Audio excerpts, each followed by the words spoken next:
రేణు దేశాయ్ గారు నిన్న ప్రెస్ మీట్లో మాట్లాడిన విషయాలతో పాటు అనేకమైన నీతులు కూడా చెప్పారు ఆవిడ. నాకేమనిపించిందంటే ఆవిడ చెప్పినవన్నీ చూసిన తర్వాత ఆవిడ ప్రెస్ మీట్ పెట్టిన ప్లేస్ కరెక్ట్ కాదేమో. తెలంగాణలో హైదరాబాద్లో ప్రెస్ మీట్ పెట్టారు. ఆవిడ కనుక ఆంధ్రాలో అమరావతిలో కనుక ఇదే ప్రెస్ మీట్ పెట్టినట్టయితే ఆవిడకి ఇంకొంచెం న్యాయం జరిగి ఆవిడ ఏదైతే కోరుకుంటుందో ఆ న్యాయం కొంచెం జరిగేదేమో అనిపిస్తుంది. నేను వ్యక్తిగతంగా మాట్లాడట్లేదు, కానీ పవన్ కళ్యాణ్ గారు ఉప ముఖ్యమంత్రిగా ఉన్నారు ఆంధ్రప్రదేశ్ రాష్ట్రానికి. మనందరికన్నా కూడా ఆవిడకి చాలా బాగా తెలిసిన వ్యక్తి. నేను పర్సనల్గా మాట్లాడట్లేదు, ఆవిడకి బాగా తెలిసిన వ్యక్తి కాబట్టి తెలిసిన వ్యక్తి అని చెప్తున్నాను.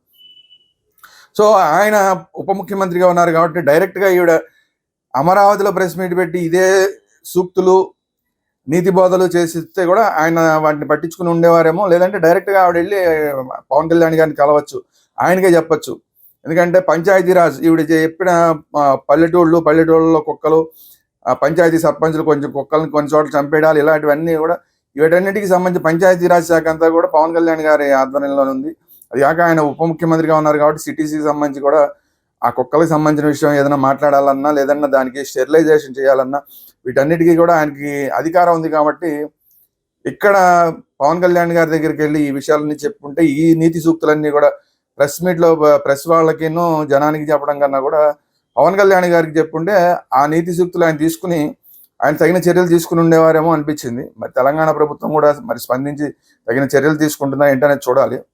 కాబట్టి ఆవిడకి పూర్తి స్థాయిలో న్యాయం జరగాలంటే ఆవిడ ఇమీడియట్గా ఆంధ్రప్రదేశ్ ఉప ముఖ్యమంత్రి పవన్ కళ్యాణ్ గారిని సంప్రదిస్తే కనుక, తెలంగాణ రాష్ట్రంలో ఆ ప్రభుత్వం తీసుకున్న తీసుకోకపోయినా బాగా తెలిసిన వ్యక్తి కాబట్టి పవన్ కళ్యాణ్ గారు అన్న దీని మీద సీరియస్గా తీసుకుని చర్యలు తీసుకుంటే కనుక ఆవిడ ఏదో కుక్కలకి ఏదైతే జరగాలనుకుంటుందో అదంతా జరిగే అవకాశం ఉందని నాకైతే అనిపిస్తుంది. అందువల్ల ఆవిడ మళ్ళీ ఒకసారి సరి చూసుకుని తెలంగాణలో సరే ఎలా ప్రెస్ మీట్ పెట్టారు, మరి ఆంధ్రప్రదేశ్లో కూడా ఇదే ప్రెస్ మీట్ని పెట్టి మళ్ళీ ఇదే నీతి సూక్తులు అందరికీ చెప్పడమా, లేదంటే డైరెక్ట్ పవన్ కళ్యాణ్ గారి దగ్గరికి వెళ్ళి ఆయనతో మాట్లాడడం ఏదో ఒకటి చేస్తే కనుక కనీసం ఆంధ్రప్రదేశ్లో అయినా సరే కొంతవరకు దీని మీద చర్యలు తీసుకునే అవకాశం ఉందేమో. ఆవిడ కోరుకున్న ఏదైతే ఫలితం ఉందో ఆ ఫలితం అన్న ఆంధ్రప్రదేశ్లో అన్న దొరికే అవకాశం ఉందేమో నాకైతే అనిపిస్తుంది.